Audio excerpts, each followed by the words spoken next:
मोर किस्मत बहुत अजीब है। मोर से जीतने वाला भी मोर गोड़ में माथा टेके पर मजबूर हो जाते।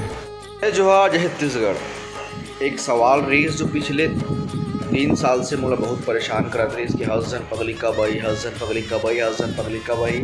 मोला लगता है कि हज़ारों लाखों कमेंट ऐसे हुई जो मोर सोशल मीडिया अकाउंट्स पे हुई, और मैं मोला खुद ये सवाल के जवाब नहीं पता रही कि हसजन पगली यूट्यूब में या कोई सोशल मीडिया प्लेटफॉर्म पे कब आई।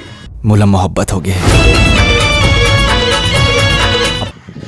आज मैं कंफर्मेशन के साथ ये बोल सकता हूँ कि हसजन पगली फंस जबे 15 अक्टूबर से मोर माटी ऐप में आने वाला है। तोर मोहब्बत तो बड़ा झन्नाटेदार है यार। और ये मोर भाई बहुत खुशी की बात है खबर कि मोरू फैमिली में बहुत जने जो नहीं देख पाए बाहर में जो रही थे, तो मोर माटी ऐप जो प्ले स्टोर में अवेलेबल है, आप डाउनलोड करो और 15 अक्टूबर से हसजन पगली फंस जबे अवेलेबल रही। और आप मन एनी टाइम अपन कोई भी डिवाइस में, मोबाइल में, लैपटॉप में, टेलीविज़न पे, कहीं पे भी आराम से कोई भी जगह में बैठ के देख सकते हो। तो 15 अक्टूबर से हसजन पगली फंस जबे मोर माटी ऐप। जय जोहार, जय छत्तीसगढ़।